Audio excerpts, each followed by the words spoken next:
Ya, shalom saudara-saudaraku yang terkasih. Selamat malam.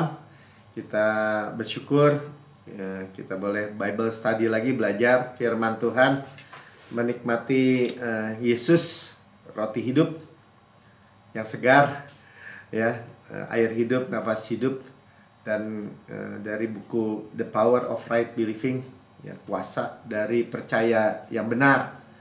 Ya, jadi ini benar-benar udah sampai bagian bab 20, 21 nanti terakhir ya. Jadi ini bagian 2 dari bab 20. Dan ternyata juga di bagian akhir, ya saya percaya ini puncaknya juga. Pikiran kita artinya gini, percaya benar, percaya kita tuh harus bahwa Bapak itu mengasihi kita. Ya, kita terima tuh Bapak mengasihi. Tuhan semesta alam itu Bapak kita. Ya, Aba kita bahkan. Ya, Aba itu bicara bukan hanya bapak atau ayah atau tapi daddy. Ya, keluarga tapi juga dekat hubungannya. Bukan jauh. Ya, Bapak juga bicara tentang kita diberi seperti itu yang mewah ya. Bukan mewah lagi, itu luar biasa mewah. Ya, jadi dari bab yang sebelumnya juga kan kita disebut menerima hal yang mewah, hanya menerima sebenarnya.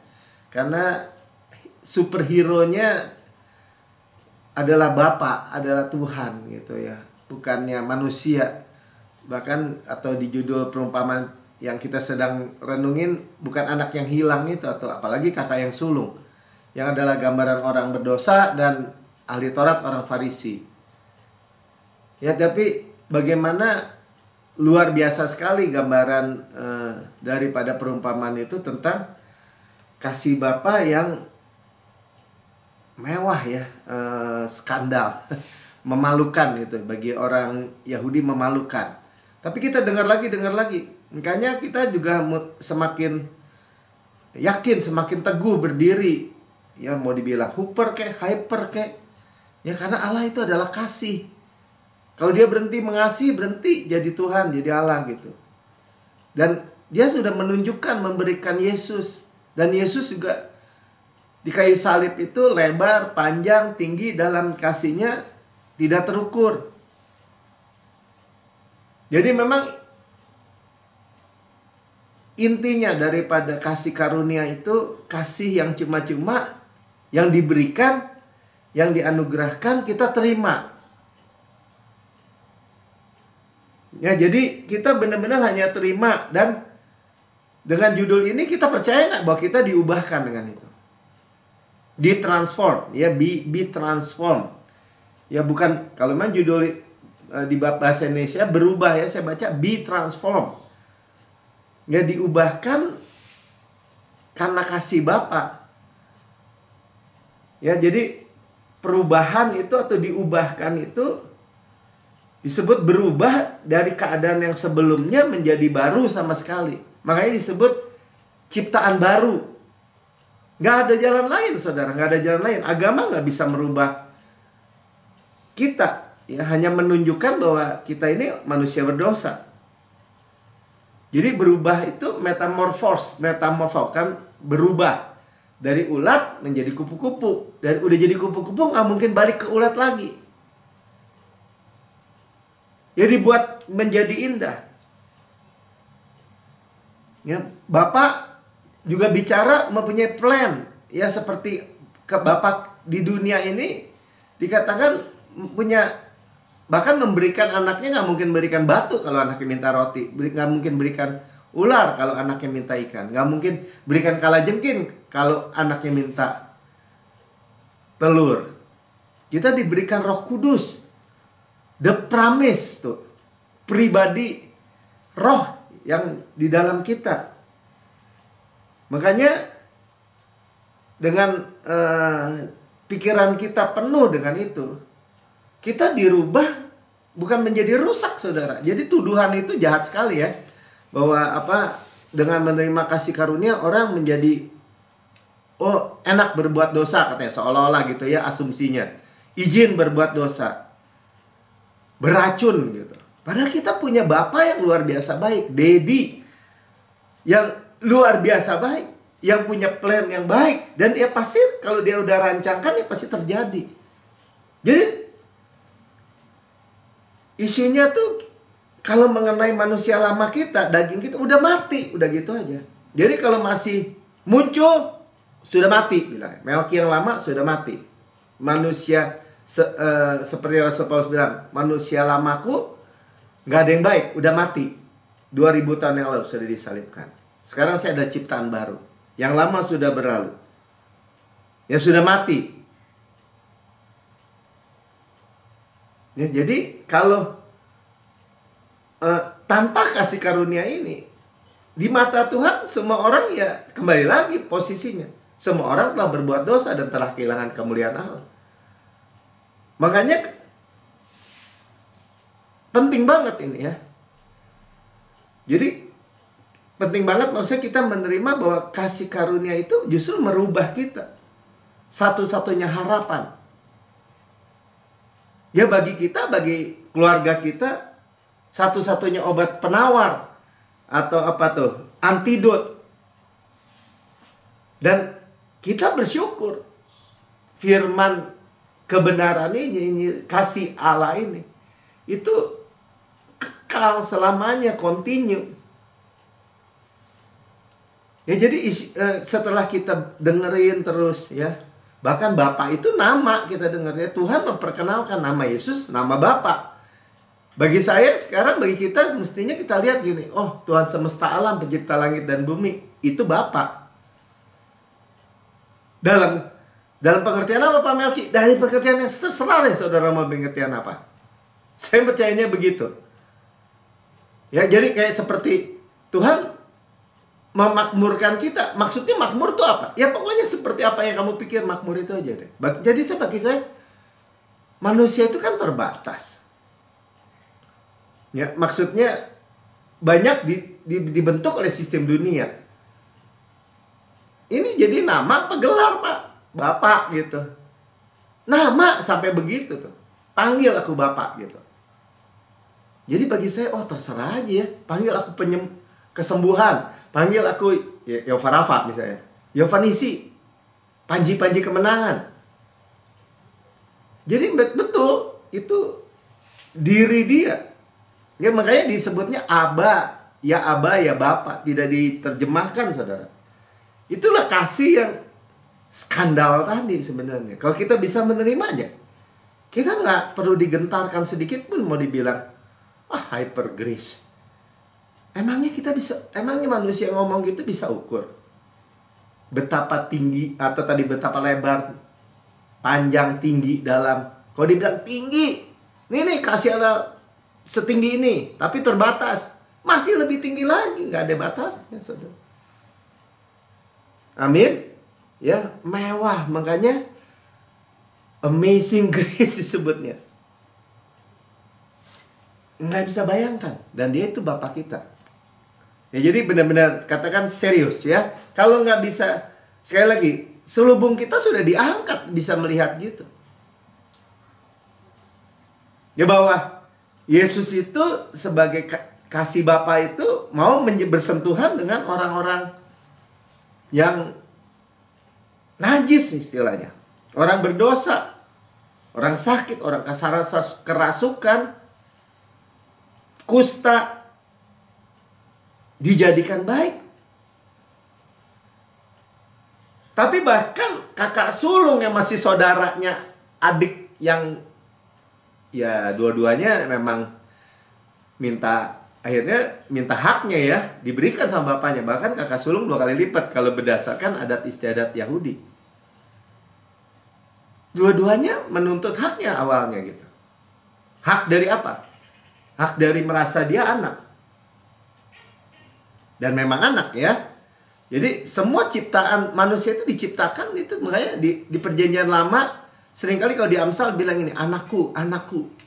Benar memang Tuhan udah kasih apa ya, hint gitu, kasih petunjuk. Dia itu Bapak kalau udah bilang anakku.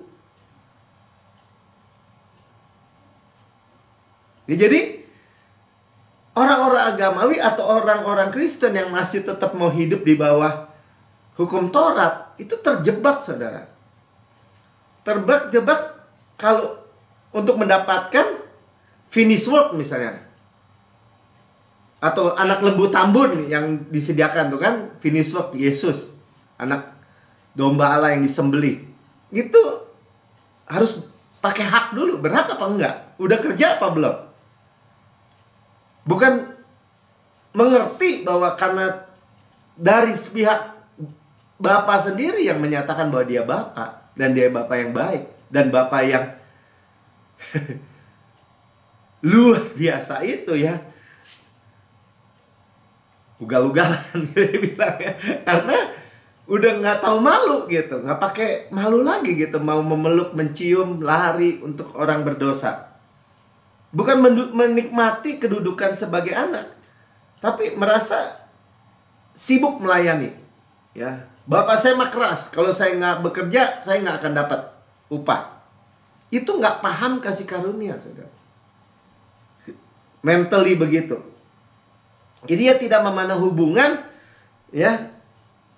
Pola pikirnya tuh budak udah, hamba. Ya, transaksi. Jadi hubungan kasih diganti dengan transaksi. Kita punya hubungan, sama-sama hubungan kasih. Tapi kasih apa? Kasih Bapa. Kasih mula-mula. Ya, makanya kita review dikit ya, dari Lukas 15 ayat 29 bilang ini. Ini kakak yang sulung. Supaya kita melihat kontrasnya, saudara. Karena dari awal orang-orang Farisi, ahli Taurat itu mencela Tuhan Yesus yang duduk makan bersama-sama pemungut cukai dan orang berdosa disebutnya. Di Lukas 15 ayat 1. Ya, tetapi ia menjawab ayahnya, katanya, telah bertahun-tahun aku melayani. Jadi fokusnya aku melayani. Dan belum pernah aku melanggar perintah Bapa. Dia berasumsi bahwa dia nggak pernah melanggar. Apakah benar? Kan salah paham. Ya, tetapi kepadaku belum pernah. Sampai dibilang belum pernah. Betapa keras bapaknya ya. Memberikan seekor anak kambing untuk bersuka cita dengan sahabat-sahabatku. Dan orang agamawi itu sebenarnya dia melihat diri dia. Dia mau bergembira bersama sahabat-sahabatnya. Peers-nya, bukan dengan bapak, karena dia lihat bapaknya nggak nyaman gitu, apa tuh, nggak asik gitu kali ya, orang zaman sekarang bilang. Dia tidak membawa sukacita dengan ayahnya, dengan bapaknya. Menyedihkan ya, marah-marah dia. 30, tetapi baru saja datang anak bapak yang telah memboroskan harta kekayaan. Ya, bapak, dia dikasih warisan juga kan, dan 2 kali lipat karena dia kakak. Ya, dia simpen aja gitu. Ya, ini diboroskan dengan dibilang bersama-sama dengan pelacur-pelacur. Maka bapak menyembelih anak lembu tambun itu untuk dia. Ya, dia sebut anak bapak, bukan adik saya gitu. Nggak ada hubungan, saudara. Tapi saudara, kita disadarkan hubungannya tuh keluarga. Dedi, Abah. Ya, bapak nggak merasa terhina dibilang tuh anak bapak tuh Pak Budi, Evelyn, atau siapa, Bu Alda misalnya, Melki, semua deh ya. Nggak merasa jengah gitu ya. Jadi marah. Saudara, kalau kita masih marah melihat betapa Tuhan mengasihi, menyelamatkan, kecewa gitu ya, itu masih diselubungi hukum Taurat, saudara. Dan itu juga indikator. Ya, terlalu banyak orang Kristen begitu akhirnya. Karena itu khotbah-khotbahnya, harus yang keras Pak Melki, jangan empuk-empuk gitu katanya. Dia nggak mengerti bahwa kasih karunia itu makanan keras justru. Dunia nggak mengenal itu. Agama nggak mengenal kasih ini. Bukan keras maksudnya keras-kerasan mau digebukin gitu, dipukulin. 2 Korintus 3 ayat 14 sampai 18. Ini review lagi sedikit ya. Tetapi pikiran mereka telah menjadi tumpul. Jadi kalau ya memang sih kadang-kadang Ya, tapi udah ya kita mesti maklumin deh. Kalau kita ketemu bahkan orang Kristen diberitakan kasih karunia malah ditolak. Sebenarnya di mata Tuhan itu udah tumpul itu yang sikap kakak sulung itu. Dia nggak melihat sama sekali apa yang Bapak punya, dia punya juga. Tumpul, dia bilang. Nggak tajam. Sementara saudara by grace tajam, berhikmat, punya pikiran Kristus, bisa melihat Aba Bapa, pencipta langit dan bumi itu Aba Bapa kita. Kan saya cerita, saudara. Ketika kita bicara, oh saya mah anak Bapak, saya nggak takut. Atau apa? Oh saya dimudahkan lagi. Orang tuh nggak bisa nyambung, benar-benar nggak bisa nyambung. Ya orang maunya ya dari sistem dunia lah, makan apa, olahraga apa, ngapain gitu. Bukan salah mungkin ya, oh ya kita harus banyak suka bersosialisasi, berkebun. Ya bukan salah yang kayak gitu-gitu. Tapi itu yang dijadikan alasan untuk kita bisa sehat. Atau takut, aduh nanti udah tua nggak punya saudara, nggak punya uang, nggak punya ini. Padahal punya Bapak. Tumpul, selubung itu masih tetap menyelubungi mereka. Jika mereka membaca perjanjian lama tanpa disingkapkan. Karena perjanjian lama itu adalah gambaran, bayangan tentang Yesus tetap. Dan karyanya yang sempurna. Memang tersembunyi. Disingkapkan melalui perjanjian baru. Karena Yesus sedang mengerjakan substansinya. Makanya di Galatia dibilang, Tuhan Yesus Kristus itu yang disalibkan kan sudah jelas tergambar. Terlukis di depan kamu begitu terang benderang. Apa yang masih kurang? Apa yang masih kurang, Melki? Istilahnya kalau kita tuh nggak mengerti apa masih kurang tuh kasih yang kayak gitu. Memberikan anak yang tunggal, the best from heaven, yang satu-satunya yang sangat dikasihi, menjadi anak domba sembelihan. Ya makanya dikatakan karena hanya Kristus saja yang dapat menyingkapkan.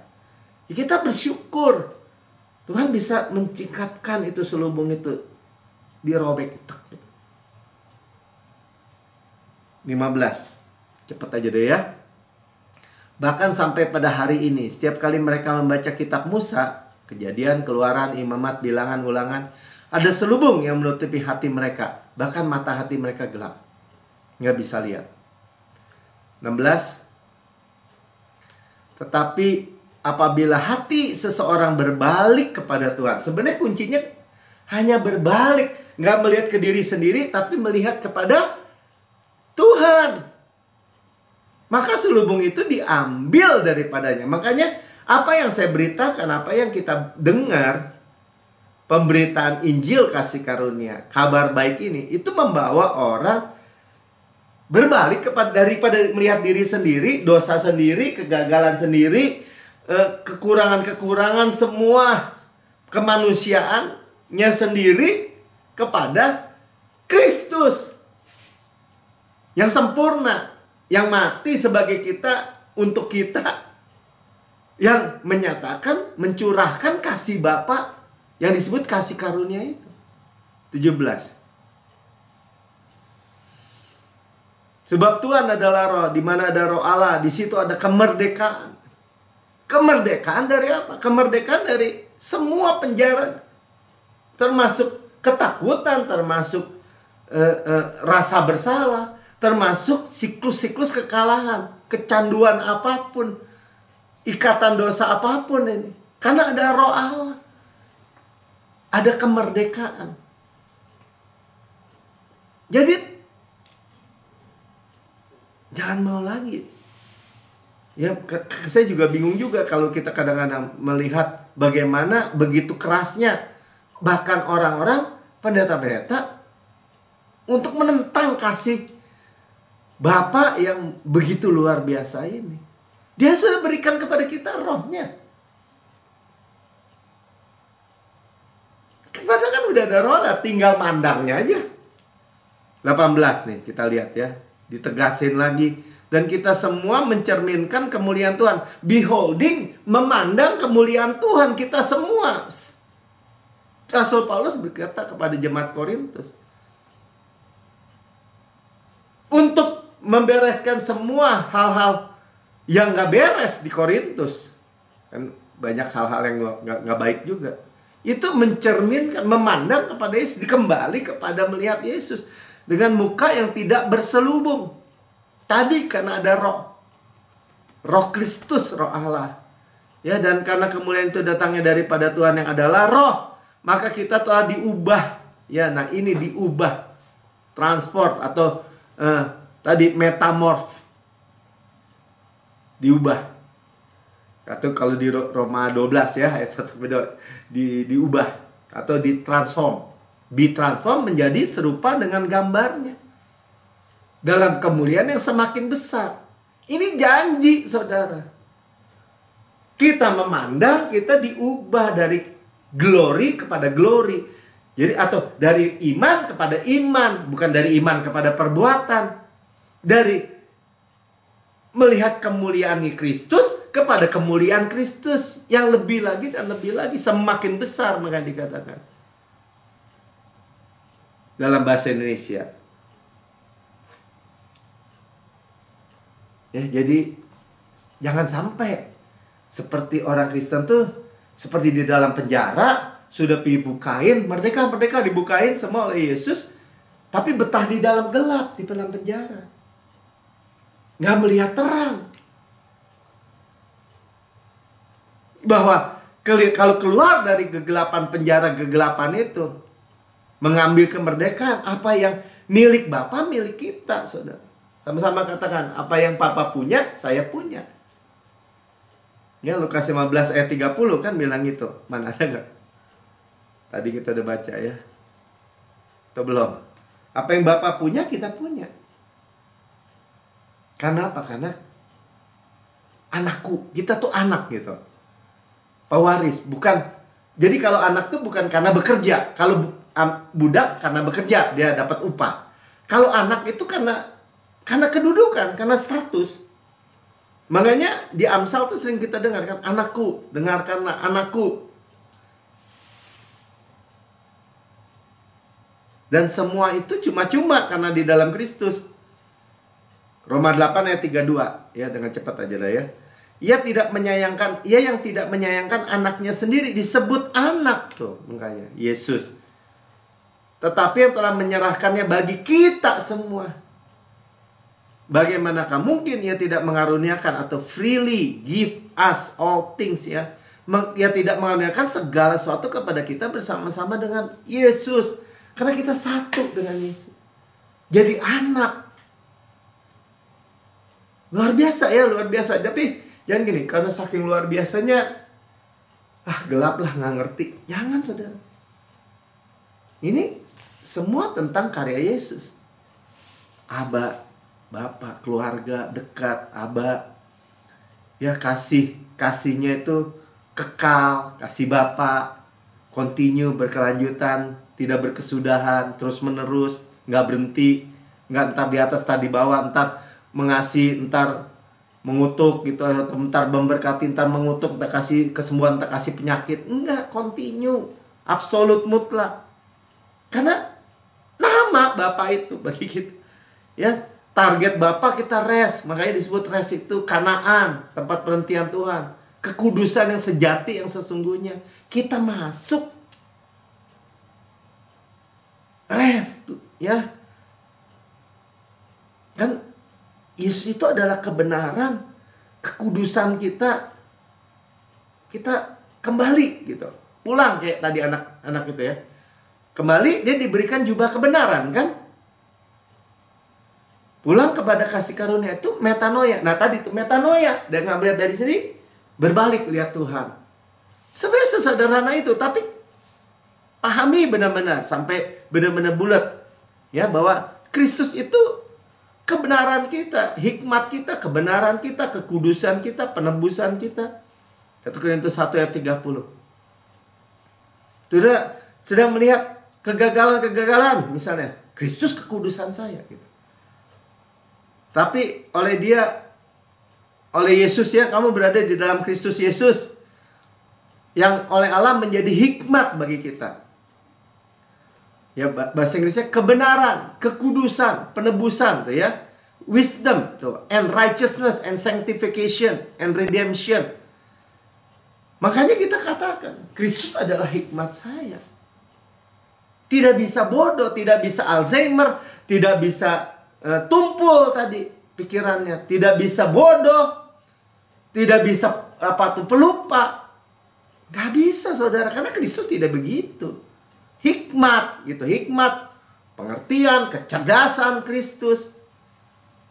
Dia adalah kebenaran kita, dia membenarkan, artinya kebenaran kita. Tadi kan our righteousness, ya bahasa Indonesianya jadi kata kerja gitu ya. Kalau ini kebenaran kita. Sanctification, kekudusan kita. Bagaimana dosa itu bisa terus mengikat orang-orang percaya? Nggak bisa saudara. Karena apa? Karena sekali lagi kekudusan kita bukan hanya menguduskan. Ya lu salah, gue kudusin lagi. Memang betul sih. Ya darah Yesus terus menerus. Tapi bahkan menjadi kekudusan sanctification kita. Makanya dulu kalau di gereja kan, ya pokoknya ini tahap justification cuma-cuma Melki. Tapi berikutnya adalah tahap sanctification. Menguduskan diri. Bukan dikuduskan oleh Tuhan lagi. Pada kata-katanya jelas. Oleh karena kehendaknya ini kita telah dikuduskan satu kali untuk selama-lamanya oleh penebusan tubuh Kristus. Ibrani 10 ayat 10. Tapi dengan ayat ini juga saudara mesti simpan ini ayat ini. Dia itu our sanctification, kekudusan kita. Bahasa Inggris saja nih. Ya. Penebusan kita. Itulah makanya ajaibnya tuh Tuhan kita, saudara. Dia ya misalnya di dalam dia bilang dia hikmat saya, dia kekudusan saya. Sama-sama katakan, Yesus itu hikmat saya, Yesus kekudusan saya. Ya tadi Yesus itu kebenaran saya, Yesus itu penebusan saya. Saya selalu diterima oleh Bapa karena udah ada pendamaian. Amin. Ya jadi dibutuhkan benar-benar pewahyuan kasih karunia untuk melihat kasih Bapa yang amazing gini dan bisa menerimanya. Ya seperti tagline yang Gereja Ciptaan Baru ya, Roma 5 ayat 17. Hanya menerima, saudara. Ya sebab jika oleh dosa satu orang, maut telah berkuasa oleh satu orang itu. Jadi yang lama itu maut sudah di belakang. Kematian, penghukuman sudah di belakang. Karena dosa apa? Dosa Adam, satu orang itu. Sekarang dikontradiktifkan tuh. Dihadapi kontradiksinya atau apa tuh? Dua kutub yang berbeda. Dua ekstrim yang berbeda. Makanya disebut maka lebih benar lagi. Much more. Mereka yang telah menerima. Sama-sama katakan menerima. Saya menerima kelimpahan kasih karunia. Makanya bahasanya juga pakai kelimpahan. Kasih karunia aja udah luar biasa ya. Pakai abound gitu. Dan kebenaran hadiah yang juga abound. Kelimpahan. Begitu berlimpah. Dicurahkan. Akan reign in life. Saudara dan saya mau berkuasa dalam hidup. Atau mau jadi pecundang? Nggak mau ya. Nggak mau. Kita bahkan Bapak mau anak-anak kita, Bapak seorang ayah mau anak-anaknya berhasil, ya prosper. Jadi kita dengar ya kan, prosper, good sukses. Apalagi Bapak di sorga, dia mau kita reign in life, berkuasa dalam hidup. Hidup dan berkuasa, tapi bahasa Inggrisnya reign in life, berkuasa dalam hidup. Hidup dengan kemenangan gitu. Lebih daripada pemenang itu bukan jargon, slogan yang cuma diucapkan aja, saudara. Terima dong. Amin. Ya oleh karena satu orang itu, yaitu Yesus Kristus. Satu orang Adam jatuh, semua keturunannya disebut maut berkuasa karena dosa. Upah dosa adalah maut.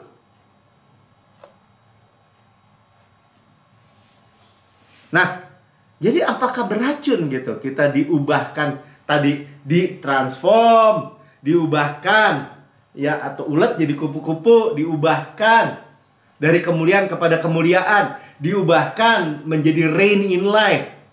Apakah itu beracun? Apakah itu orang ingin berbuat dosa? Paulus sudah jelas sebenarnya menceritakan, dia itu di bawah hukum Taurat justru menjadi orang yang dosanya dibangkitkan gitu. Di stir up. Kalau kita dengan kedudukan ini, dengan kasih Bapa, dengan dicurahkan Roh Kudus, ya, dengan beholding the glory of God, diubahkan atau ditransform dari kemuliaan kepada kemuliaan, dari hidup yang gagal, hidup yang kalah, hidup yang pecundang, siklus kekalahan, dilepaskan menjadi berkuasa dalam hidup, reign in life. Amin. Ya, contoh-contoh 1 Yohanes 2 ayat 15-16. Ya. Janganlah kamu mengasihi dunia. Nah, cerita dunia tadi, keinginan mata, keinginan daging, nanti kita baca 16-nya, keangkuhan hidup, semua tuh yang dunia, itu mah orang itu duniawi. Ya maksudnya itu kan, perbuatan-perbuatan, ya pokoknya daya yang hidup di comberan itu, seperti di anak bungsu. Ya, dan apa yang ada di dalamnya, ya, tidak mengasihi. Jikalau orang mengasihi dunia, maka kasih akan Bapa. Nah, emang dibandingannya, kalau saya mengasihi dunia, ingin hidup seperti anak bungsu tadi, foya-foya, pelacur, mabuk-mabukan, pokoknya wah, ngabis-ngabisin duit Bapak katanya gitu. Nah terus sebaliknya, kalau ke Bapak juga harus berbuat kasih. Bukan, disebutnya gini, maka kasih akan Bapak. Ya, kasih Bapak sebenarnya. Bahasa Indonesia agak sulit ya.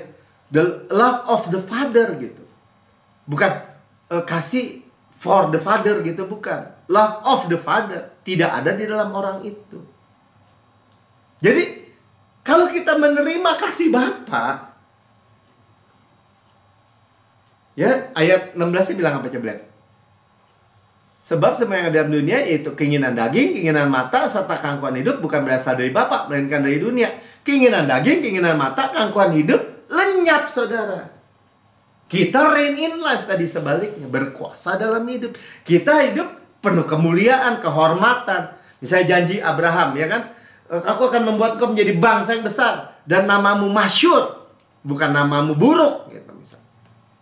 Makanya kita bingung kan melihat orang-orang Kristen di Indonesia hari-hari ini, nama-nama Kristen tadi kita cerita-cerita, kok hidupnya hancur-hancuran gitu. Bahkan yang artis, bahkan yang petugas polisi, bahkan yang petugas pajak misalnya. Karena nggak ada, ternyata kalau kita lihat dari ayat-ayat ini, Yohanes, Rasul kasih kan disebutnya, nggak ada kasih Bapa, bukan kasih kepada Bapa, bukan. Ya kita mengasihi Bapa, mengasihi Yesus setelah kita terima kasih itu dulu. Sama-sama katakan menerima kelimpahan kasih karunia dan kebenaran hadiah. Terus saja kita katakan, saya adalah kebenaran Allah di dalam Kristus, itu menerima. Kita hidup dalam kasih karunia. Senantiasa dari kasih karunia kepada kasih karunia, dari iman kepada iman, dari kemuliaan kepada kemuliaan. Itu ayatnya bilang gitu. Roma 2 ayat 4 bagian B. Dan ini yang mengubah orang. Makanya tadi bilang be transformed. Itu kenapa? Tidakkah engkau tahu bahwa maksud favor of God, ya ini kemurahan ini, favor, kasih karunia, ialah menuntun orang kepada metanoia, kepada pertobatan. Bertobat lu dari keinginan mata, keinginan daging, keangkuhan hidup, dari siklus kekalahan. Suruh manusia yang berusaha, ya pasti jatuh lagi. Tapi kalau menerima kasih Bapa, menerima kasih karunia yang berlimpah-limpah dan kebenaran hadiah itu, firman Tuhan yang bilang, dosa nggak berkuasa. Satu-satunya antidot, satu-satunya obat penawar. Makanya disebut menuntun kau kepada pertobatan. Pertobatan itu apa? Metanoia. Kembali kepada kasih karunia. Itu metanoia. Ya, pikiran percayanya berubah. The goodness of God. Ternyata the goodness of God. Bukan ancaman Tuhan. Bukan apa? Hukum Taurat. Bukan melihat Tuhan sebagai Bapa yang pemarah, yang pegang petir, pegang tongkat, bersiap-siap mengejar, memburu dosa untuk menghancurkan. Bukan, the goodness of God memimpin Anda kepada repentance. Itu yang kita belajar. Ya, makanya ketakutan, sekali lagi, guilt, rasa bersalah, siklus kekalahan, adiktif, itu sirna. Inilah solusinya, solusi pertobatan. Jangan ikutin cara berpikir pertobatan agama dong. Ya, saya bacakan dari kesaksian aja lah. Ya, kita kan mau lihat mana Pak buktinya. Oke lah, kita baca. Ya, dari buku ini nih ya. Saya menerima kesaksian yang menarik dari Nathan, pemuda berusia 25 tahun dari New York, yang mengisahkan terobosan yang dialami ketika ia mengalami kasih Bapa bagi dirinya. Menerima tadi ya. Ia mengenang bahwa sejak usia 14 tahun hidupnya telah berkutat dengan narkoba, pornografi, seks bebas, dan kekerasan anggota geng. Ya, gangster. Karena bertumbuh dalam lingkungan semacam itu, Nathan tidak pernah berpeluang menyaksikan kehidupan yang berbeda. Ia tidak pernah menikmati masa kecil bahagia, tidak pernah mengalami kasih dan penerimaan dari anggota keluarganya yang memandang dirinya tidak lebih sekedar mesin perang, ya tukang berkelahi mungkin ya. Tanpa memiliki figur ayah dalam hidupnya kecuali pria yang dinikahi ibunya yang selalu memukulinya sejak ia berusia 3 tahun. Nathan bergumul dengan identitasnya, kecanduannya, kemarahannya. Namun titik balik terjadi ketika ia menyadari bahwa Tuhan Bapanya mengasihi dirinya. Ia menulis, ini tulisan Nathan ya. Saya mendengar salah satu khotbah Anda, Pastor Pin, tentang menjadi anak yang terkasih, ya, beloved ya. Saya belum pernah mendengar seorang berbicara tentang Yesus sebagai seorang yang mati bagi dosa-dosa saya karena ia sangat mengasihi saya. Saya merasa takkan seorang pun yang bersedia mati buat saya kalau ia tahu perbuatan saya. Tetapi kasih yang saya rasakan saat mendengar khotbah itu adalah sesuatu yang belum pernah saya alami sebelumnya. Saya harus lebih mengetahui lagi. Jadi saya membeli buku Destined to Reign. Ya, ditakdirkan untuk berkuasa. Tadi ya, reign in life, berkuasa dalam hidup. Dan firman Tuhan melalui buku Anda mengubah hidup saya. Saya melepaskan semua kebiasaan buruk, semuanya, dia bilang, semua udah terlepas pada masa lalu dan sudah menyerahkan diri saya kepada Tuhan Yesus Kristus. Bagi saya setiap hari adalah hari yang baru, ya, direstorasi, ditransformasi. Dan saya melihat kehidupan dari sudut pandang yang berbeda pula. Saya tahu bahwa saya mempunyai Bapa di surga yang mengasihi dan menerima saya. Saya tahu bahwa Ia mendengar doa-doa saya dan takkan berlambat-lambat menjawab doa-doa saya. Nah, Pak Supin cerita lagi, saya begitu gembira karena Nathan mendapat pewahyuan bahwa Tuhan yang tidak pernah berhenti mengasihinya meskipun ia mengalami kegagalan dan hanya dengan bersandar kepada kasih Bapanya ia telah dibebaskan tidak hanya kecanduannya tapi juga dari kemarahan, keraguan diri yang sudah mengikatnya selama hampir seumur hidupnya. Dengan cara yang sama saya berdoa agar Anda menerima pewahyuan saat ini. Anda dikasihi oleh Bapa dan Anda berada dekat dengan hatinya, bahwa Ia senantiasa mendengar doa-doa Anda dan sangat mampu serta ingin mengangkat Anda keluar dari kegelapan dan menempatkan Anda dalam kasih dan cahayanya. Dalam perumpamaan tentang anak yang hilang, kedua putranya berada jauh dari ayah mereka. Bahkan sang putra sulung sebenarnya tinggal bersama ayahnya. Ya, paradoks tuh ya. Apakah Anda telah mengalami kasih Bapa? Sekarang ini juga saya ingin Anda melakukan hal yang berikut. Pejamkan mata Anda dan katakan, ayo pejamkan, katakan gini, Bapa, ya, Aba, Bapa. Kita rasakan ya. Itu adalah suatu doa. Bahkan itu doa terdalam yang terakrab yang pernah Anda sampaikan. Panggillah Tuhan Bapa Anda karena Ia mengasihi Anda dan mempedulikan Anda. Ia tidak pernah melakukan apapun yang membuat Anda tidak pernah melakukan apapun yang membuat Dia mengasihi Anda. Ya, dan sahabat terkasih, tidak ada hal yang dapat Anda perbuat, tiada hal yang sudah Anda lakukan yang dapat menyingkirkan kasih-Nya bagi Anda. Ya, jadi kasih-Nya Tuhan bukan karena perbuatan kita, dan perbuatan kita apapun tidak juga bisa menyingkirkan, menghapus kasih Bapa. Wow, luar biasa ya. Jadi kita telah dikasihi dan telah memenuhi syarat. Sama-sama katakan, saya telah dikasihi dan telah memenuhi syarat. Amin. Ya, 2 ayat terakhir dari Lukas 12 ayat 7. Bahkan rambut kepalamu pun terhitung semuanya. Sudah lihat ya, all numbered. Ini tentang bagaimana Bapak tuh mengasihi anak. Ya, kita punya anak dulu, kata Pak Sipin, nggak pernah dia hitungin tuh rambut anaknya, walaupun dia sangat mengasihi anaknya. Tapi Bapak kita, rambut kepala kita ya dinomorin semua nih, satu-satu. Ada nomornya semua. Ya, tidak ada satu jatuh ke tanah kalau Tuhan nggak menghendaki. Firman Tuhan yang lain katakan gitu. Ya, karena itu jangan takut, karena kamu lebih berharga daripada burung pipit. Burung pipit aja diberi makan, dipelihara. Ini buktinya ya, Matius 6 ayat 26. Pandanglah burung-burung yang di langit, burung pipit itu ya, yang tidak menabur dan tidak menuai dan tidak mengumpulkan bekal dalam lumbung. Dia nggak kerja gitu, nggak kerja nabur, nggak kerja nuai, nggak ngumpulin ya dalam lumbung, namun diberi makan oleh Bapakmu. Disebut Bapakmu. Ya, Bapak kita, Bapak saya tuh tadi, Abah, Bapak kasih makan burung. Masa kamu nggak dikasih makan gitu kira-kira? Ya, nggak diberi hidup? Di ayat yang lain katakan gitu kan? Di Matius 6 ini kan? Bukankah hidup lebih penting daripada makanan atau daripada minuman? Berarti apa? Makanan minuman disediain, ya diberikan hidup. Tubuh ini lebih penting daripada pakaian. Ya, bukankah kamu jauh melebihi burung-burung itu? Jauh, sangat jauh, saudara. Burung itu nggak ada harganya. Maksudnya, 1 duit dapat 2, 2 duit dapat 5, gratis 1. Maksudnya segitu murahnya. Tapi Bapak kita, Abah kita melihara. Jadi Bapak itu menunggu, berlari, memeluk, mencium berulang-ulang. Yang segala hal punya Bapak, punya kita. Cuma-cuma, bukan karena kita melayani tanpa syarat. Jadi datang. Siapapun yang mendengar di rekaman ini, datang dengan segala kegagalan, kehancuran, kekurangan, apa adanya. Terima ya, pelukan, ciuman. Bapak berlari, dia untuk keselamatan untuk begitu cepat.